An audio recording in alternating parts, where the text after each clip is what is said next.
നമസ്കാരം. ഇങ്ങനെ പോയാൽ സംഗതി കുഴയും. ശരിയാ, നമ്മൾ ഉത്സവിച്ചാലേ കാര്യം നടക്കൂ. അപ്പൊ ബിഗ് ബോസ് സീസൺ 7 കപ്പ് വാങ്ങിക്കൊടുത്ത PR വിനു സാറിനും ടീമുകൾക്കും എന്റെ അഭിനന്ദനങ്ങൾ. എന്തോ കുത്തി പറയുന്ന പോലെ എനിക്ക് ഫീൽ ചെയ്യുന്നുണ്ട് കേട്ടോ. കുത്തിയില്ലല്ലോ, കുത്താൻ പോണല്ലേ ഉള്ളൂ. പിന്നെ ബിഗ് ബോസ് ഹൗസിന്റെ ഉള്ളിൽ ഞാൻ കയറിയതിനു ശേഷം 3-ാമത്തെ ദിവസം ഞാൻ അറിയാതെ എന്റെ അച്ഛന്റെ കയ്യിൽ നിന്ന് 1.5 ലക്ഷം രൂപ വാങ്ങിച്ച് സോഷ്യൽ മീഡിയയിൽ എനിക്ക് എന്തോ വലിയ റീച്ചൊക്കെ ഉണ്ടാക്കി തരാമെന്ന് പറഞ്ഞ് PR പണി എടുക്കാമെന്ന് പറഞ്ഞിട്ട് വിനു സാറ് PN പണിയാണ് തന്നത്. ഇനി തോന്നിയാസം പറഞ്ഞു നടന്നാലുണ്ടല്ലോ നാട്ടിലടിച്ചാൻ സൂപ്പാക്കും. എന്ത് വേണ ചെയ്തോ, പക്ഷെ ദേഹോപദ്രവം ഏൽപ്പിക്കരുത്. എന്നെ ഇത്രയും റീച്ചും ഇത്രയും ഫേമസും ഇത്രയും വൈറലാക്കി തന്ന വിനു സാറിന്റെ സോഷ്യൽ മീഡിയക്കാർക്കും യൂട്യൂബേഴ്സിനും എന്റെ എല്ലാ നന്ദിയും ഞാൻ അറിയിച്ചു കൊള്ളുന്നു. ഇക്കാര്യത്തിൽ എന്നോടൊരു നന്ദി പറച്ചിന്റെയോ കടപ്പാണ്ടിയോ ഒരു ആവശ്യമില്ല.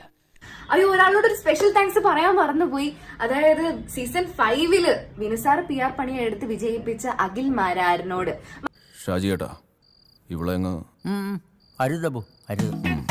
അതറിഞ്ഞാലും ഒത്തിരി സന്തോഷമുണ്ട്. എന്തായാലും വിന്നർക്ക് ഞാൻ കാരണം കപ്പ് കിട്ടിയല്ലോ.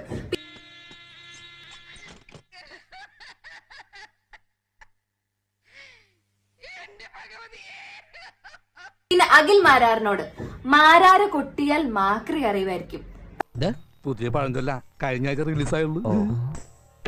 പക്ഷെ അഡ്വക്കേറ്റ് ശൈത്യ കരയത്തില്ല. മാരാരിരിക്കുന്ന തട്ട് താണ് തന്നെ ഇരിക്കും. മാരാരിരിക്കുന്ന തട്ട് താണേ ഇരിക്കത്തുള്ളൂ എന്ന് മാരാരും മാരാറിന്റെ ഫാൻസുകളൊക്കെ എപ്പോഴും പറയാൻ കേട്ടിട്ടുണ്ട്. നീ അങ്ങനെ സുഖിപ്പിച്ച് പുകഴ്ത്തി എന്നെ സോപ്പിടൊന്നും വേണ്ട, അതൊക്കെ എല്ലാവർക്കും അറിയാവുന്ന കാര്യമാണ്. പക്ഷെ ഗെയിമർ തൊപ്പിയുടെ മുമ്പിൽ മാരാറിന്റെ തട്ട് എത്രത്തോളം താണെന്ന് നമ്മൾ എല്ലാവരും കണ്ടതാ.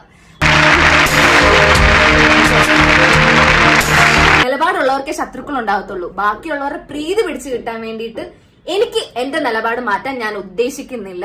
അവന് ദേഷ്യം വന്നാ പിന്നെ കോപോരിക്കും, പിടിച്ചാ കിട്ടൂല. അപ്പൊ ഇനി ഈ വീഡിയോസ് എല്ലാം റീപോസ്റ്റ് ഇട്ട് എനിക്ക് ഇൻസ്റ്റാഗ്രാമിൽ 1 മില്യൺ എങ്കിലും വാങ്ങിച്ചു തരണം. എന്നെ ഭയങ്കര കുറച്ചുകൂടി വൈറലാക്കണമെന്ന് എല്ലാവരോടും ഞാൻ അഭ്യർത്ഥിക്കുന്നു. ഇടം വലം നോക്കാതെ ചെയ്തിരിക്കും.